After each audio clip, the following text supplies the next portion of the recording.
Donc je suis Éric Vuillard, écrivain, et je suis à la librairie Finestre qui me propose de présenter 3 livres. Alors j'ai choisi un livre de Stud Terkel, Working, donc qui est un auteur américain, et alors Stud Terkel fait quelque chose de très particulier puisque ses livres sont à partir d'entretiens. Donc en fait, il interroge des gens, et puis il effectue une sorte de montage, et là c'est un livre autour du travail, donc il interroge toutes sortes de gens sur leur travail, leurs conditions de travail, et ce qu'il y a de tout à fait singulier, c'est que ça forme un livre qu'on peut tout à fait inclure dans ce qu'on appelle la littérature. Il y a donc la littérature ne se réduit pas, comme on le croit trop souvent, aux romans, à la poésie, au théâtre et aux essais, mais également à d'autres formes, et là en l'occurrence à une sorte de forme collective et de montage effectué par Terkel, et c'est un livre vraiment très réussi.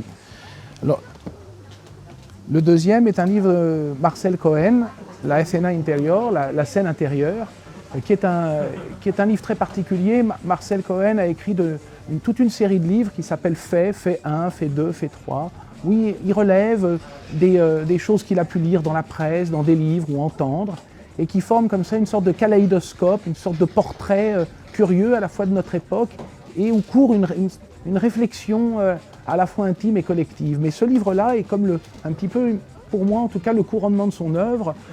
Donc c'est un auteur français dont toute la famille a été déportée. Et c'est seulement assez âgé que Marcel Cohen a écrit ce livre sur la scène intérieure, où il essaie de parler de ses parents, des gens de sa famille, juste à partir des objets qui sont restés en fait. Et sans aucune, en essayant de créer le moins de mythes, le moins de fiction possible, c'est-à-dire sans se mettre à leur place. Et donc il lui reste certains objets, une photo ou quelque chose qui lui a été dit par un oncle. Et il y a notamment une scène très forte où, si je me souviens bien, Marcel Cohen raconte que rencontrant, je crois, un de ses oncles, celui-ci en l'embrassant lui dit c'est incroyable, tu portes la même haute Cologne que ton père. Or, Marcel Cohen n'a pas connu son père qui a été déporté, et il nous raconte comment il a choisi cette haute Cologne, c'est-à-dire comment, en réalité, il a mis, je crois, des semaines, il a prêté une attention toute particulière, c'est comme s'il avait eu une sorte de réminiscence olfactive. On peut dire que c'est comme la Madeleine de Proust, mais pris dans un contexte tragique, et voilà, c'est un livre très, très fort.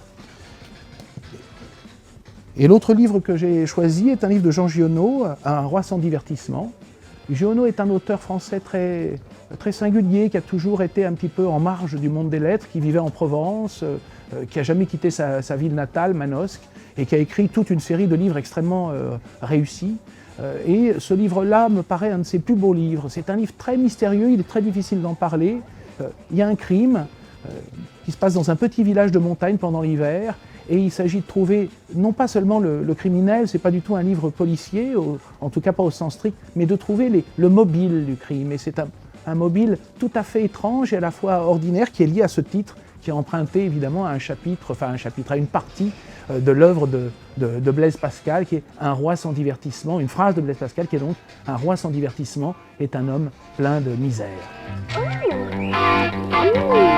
Yes, sir.